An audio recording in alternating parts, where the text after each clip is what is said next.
Hi all, welcome back to Serenity Shed. I want to talk a little bit today about myself because I've had quite a few people join my channel now and I haven't really said about myself much, I suppose. And I'd just like to get to know you and maybe you get to know me as a person and how I came into the craft and somebody with disabilities, and also how I got into YouTubing. So here we go. It's a little bit of a story.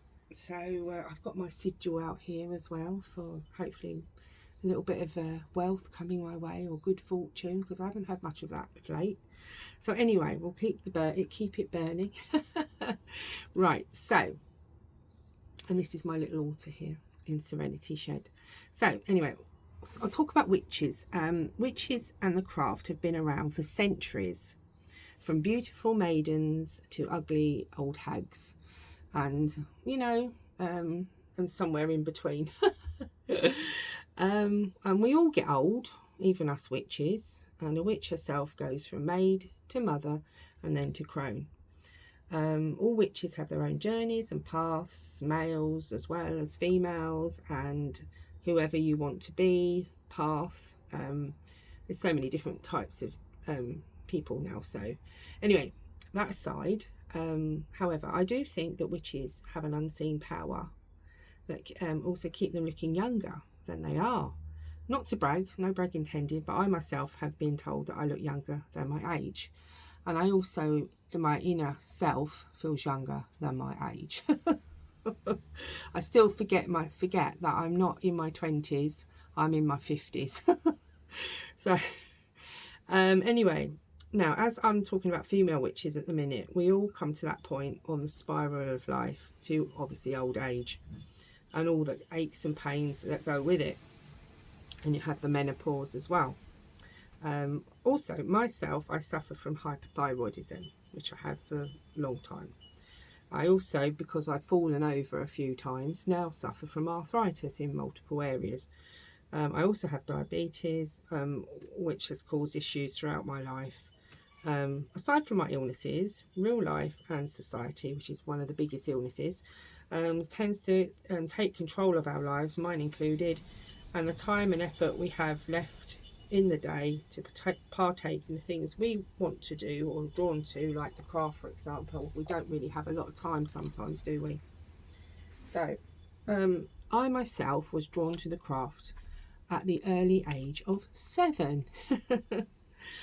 And around this age I had what you would call third eye experiences.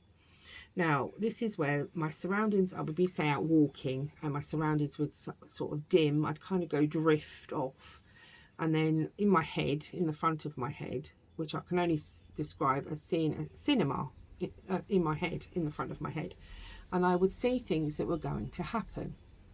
And this happened a few times. Obviously people call it the third eye, believe it or not if you want to, but I'm just telling you my story. Okay, so later in life I searched for an answer for this, because it kind of, what was it that happened in the front of my head, and I found the word precognition, which was very interesting.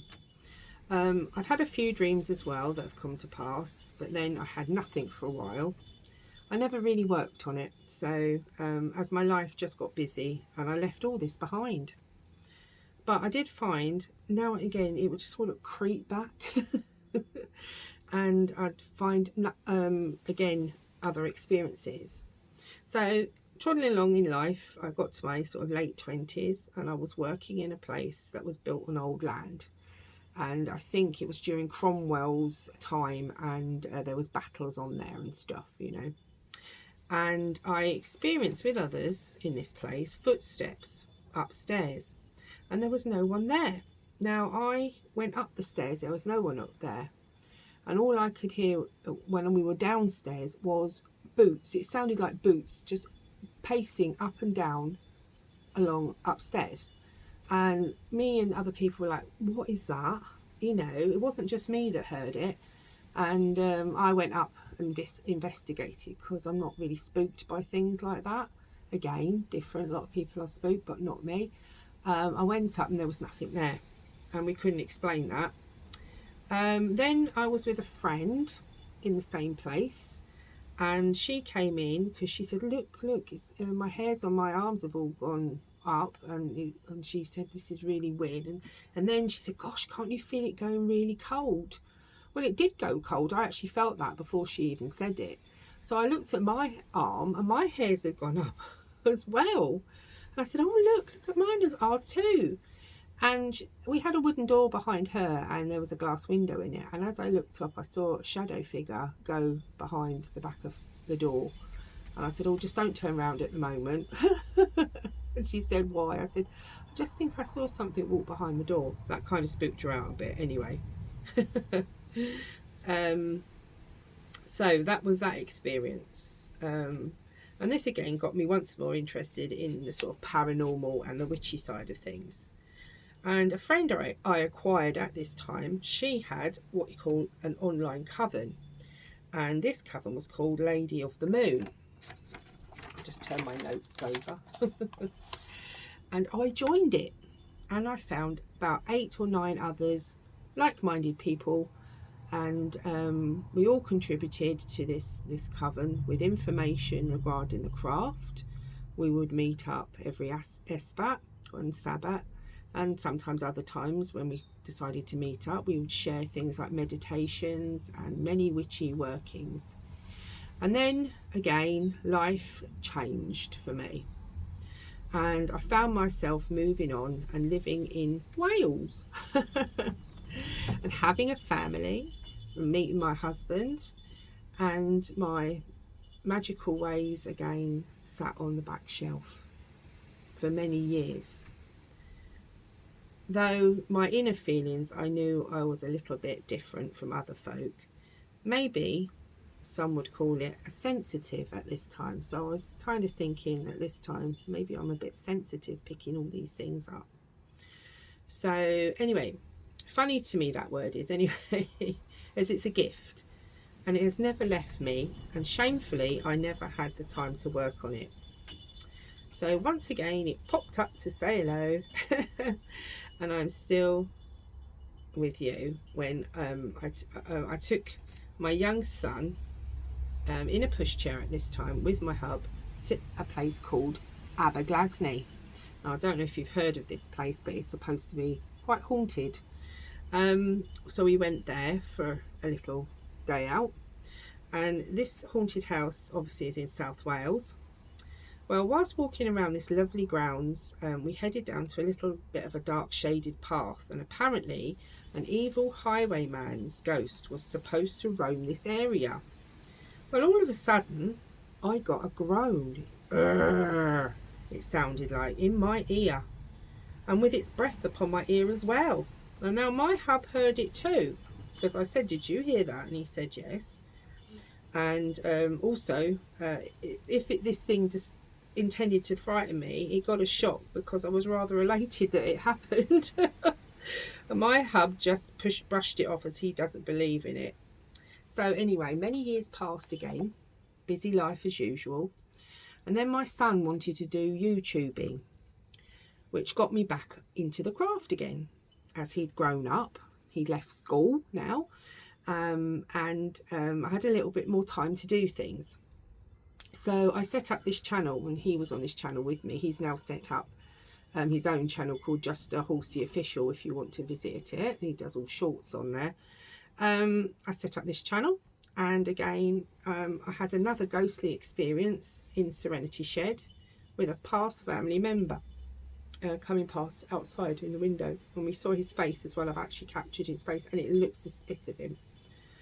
You might want to see that video. It's probably in my ghosty paranormally bits section. Anyway, even though life has got in my way, I've never really strayed far from my path. And I am not of any religion, but I believe in goodness, protection and light. And I respect other people's religions. And I believe there's good and bad in all people and all religions in life. Kind of like yin and yang. That's my own thought on it. So me now, at the moment, I struggle more with daily life and with my disabilities, but I try not to let them take control of my life.